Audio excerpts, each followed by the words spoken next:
Saudara, untuk membahas lebih dalam soal konflik yang terjadi di Timur Tengah dan apa dampaknya bagi Indonesia, sudah bergabung bersama kami melalui sambungan daring pengamat Timur Tengah Hasibullah Sastrawi. Selamat malam, Pak Hasibullah.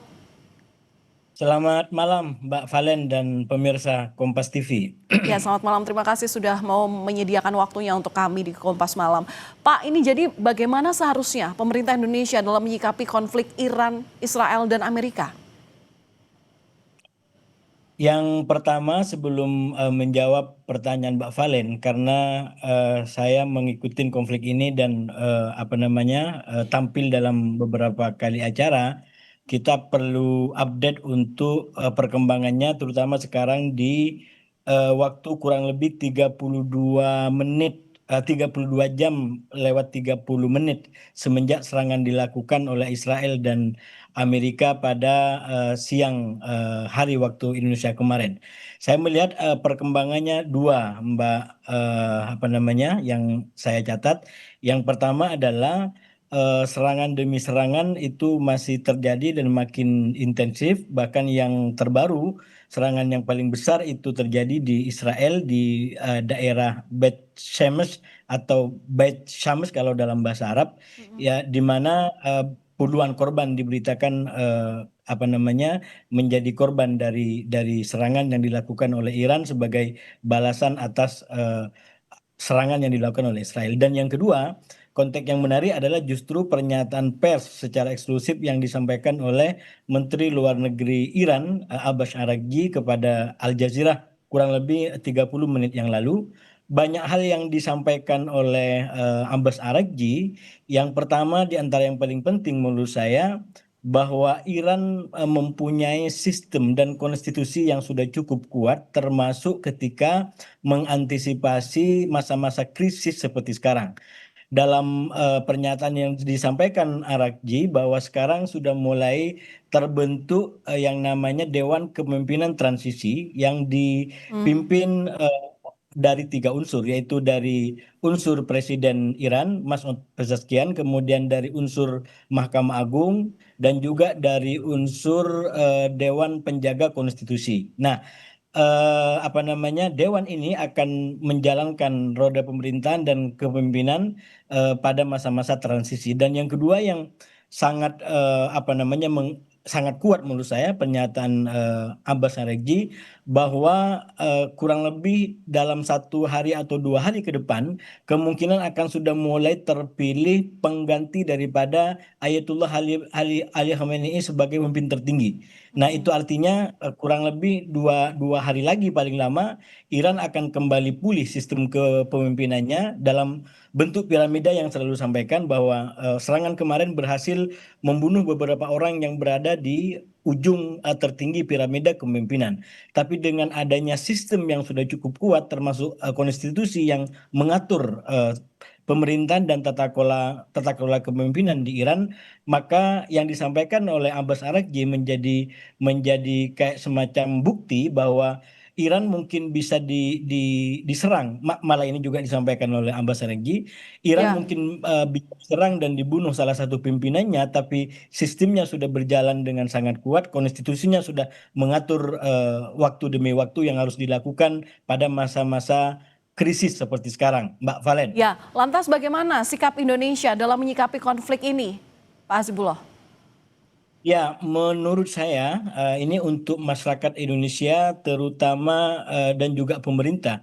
Kepada masyarakat menurut saya karena masyarakat kita memiliki kecenderungan untuk dukung mendukung. Jadi Ya. dan sekali lagi karena ini juga sifatnya emosional dan tokoh penting, jadi masyarakat akan menempatkan dukungannya berdasarkan mungkin warna-warna atau mungkin keadaan-keadaan kebudayaan tertentu dan dari situ kemudian merasa mendukung yang satu dan tidak mendukung yang lain. Itu adalah sikap umum daripada masyarakat yang memang di Indonesia itu menjadi ciri khas.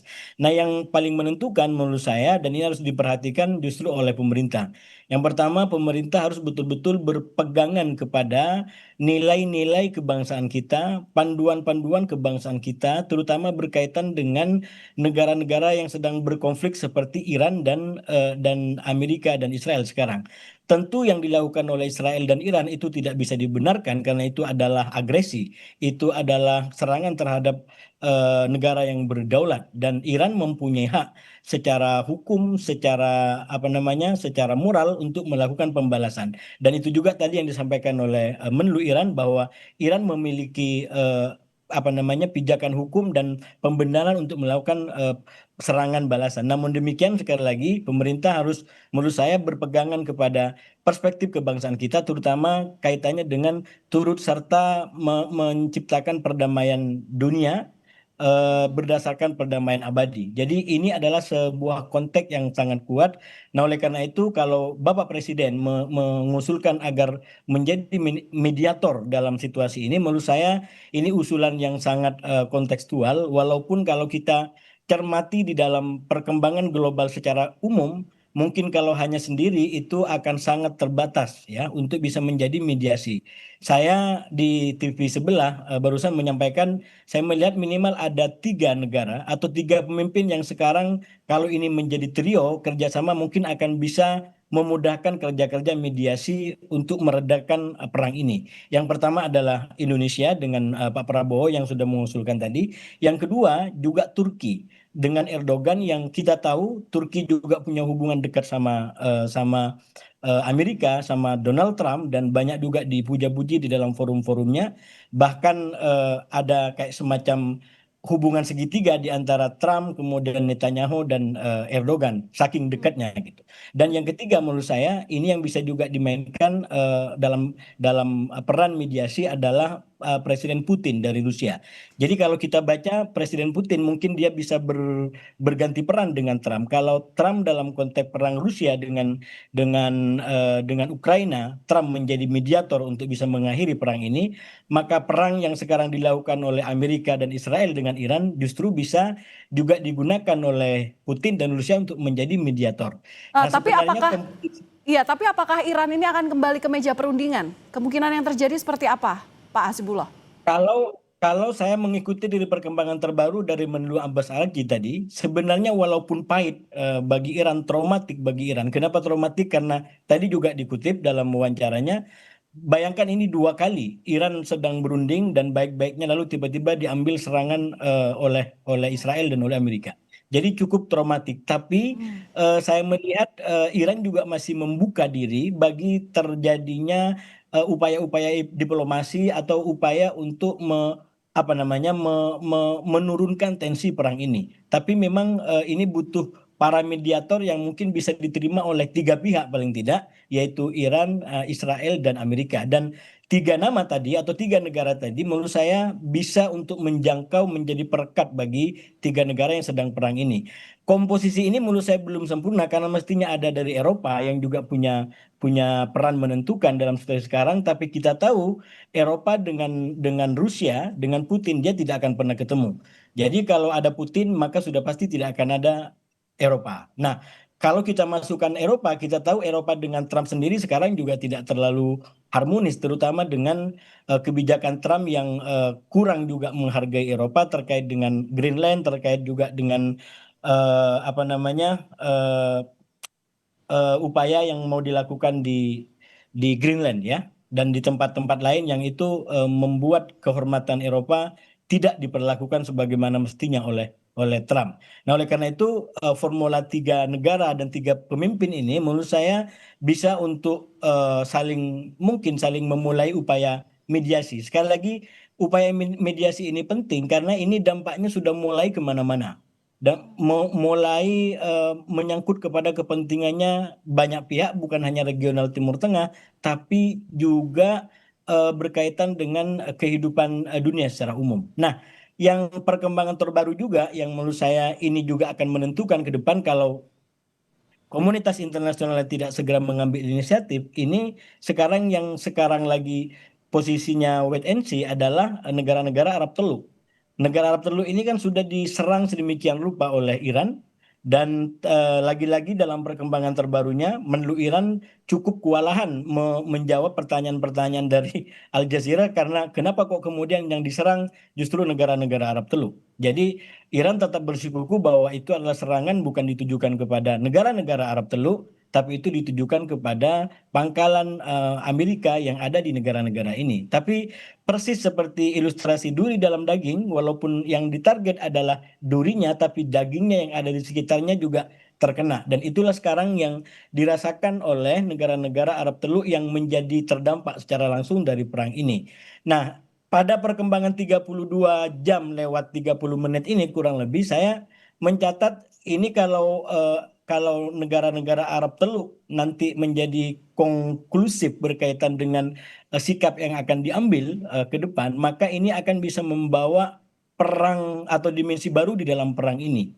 Minimalnya yang saya baca adalah bahwa mungkin negara Arab Teluk bisa meredefinisi ulang yang disebut sebagai musuh. Kalau saya menggunakan terminologi redefinisi, karena kalau kita merujuk kepada katakanlah peristiwa rekonsiliasi yang terjadi di antara Arab Saudi dengan Iran pada awal tahun 2023 lalu, maka sebenarnya praktis yang menjadi musuh bagi negara-negara Arab Teluk atau negara Timur Tengah secara umum itu hanya Israel.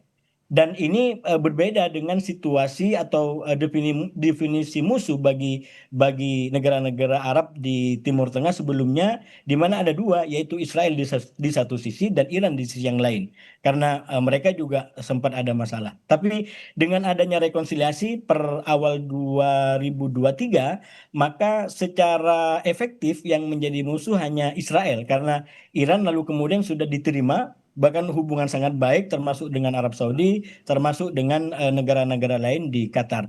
Nah, dalam situasi perang ini sekali lagi kalau situasinya tidak membaik dan kemudian Iran dimasukkan kembali sebagai musuh dan dijadikan alasan yang sah untuk diserang karena memang sudah menyerang mereka, maka menurut saya ini juga akan mengubah peta persekutuan, peta permusuhan di negara-negara Timur Tengah. Dan mungkin kalau itu dilakukan, justru yang menjadi musuh bersama itu adalah Iran dan secara tidak Ya, langsung justru negara ini akan lebih dekat dengan Israel, iya Pak walaupun Hasibullah. sekarang mereka sudah dengan Israel. Iya, maaf saya potong, kami paham maksudnya. Tapi konflik yang terjadi ini baik langsung maupun tidak, ini kan pasti akan berdampak pada Indonesia. Baik posisi Indonesia dalam hubungan internasional, serta dalam hal ekonomi pasti. Nah, rekomendasi apa yang bisa Anda berikan pada pemerintah mengenai hal ini?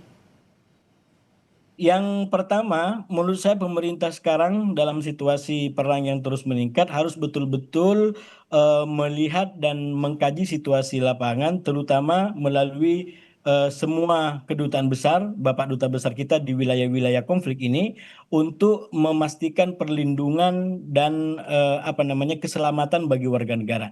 Sekali lagi itu adalah mandat konstitusi yang paling penting. Sebelum kita bicara yang lain, maka yang harus dikedepankan, diutamakan adalah bagaimana warga negara kita yang ada di Arab, yang ada Ya. di Irak, ada di Timur Tengah secara umum tidak terdampak dari perang yang sudah mulai membesar dan hampir tidak terkontrol ini. Dan sekali lagi ujung tombak daripada kebijakan yang bisa diambil oleh pemerintah adalah Bapak Duta Besar yang berkuasa penuh di wilayah masing-masing untuk memapping dan memeta kondisi lapangan dari warga negara kita. Langkah-langkah yang dibutuhkan menurut saya itu harus ditimbang secara cepat. Saya di TV sebelah barusan dengan Bapak Dubes kita di Iran, dan menurut saya bagan analisanya saya sampaikan ini bisa mengikuti bagan bahwa ke depan kemungkinan yang terjadi adalah di antara dua skenario, yaitu skenario perubahan rezim secara paksa yang itu diinginkan oleh Amerika dan Israel, atau justru skenario penguatan atau pembaharuan revolusi Islam Iran. Jadi konteksnya itu adalah dua dan itu akan melahirkan dampak dan ancaman keamanan yang berbeda.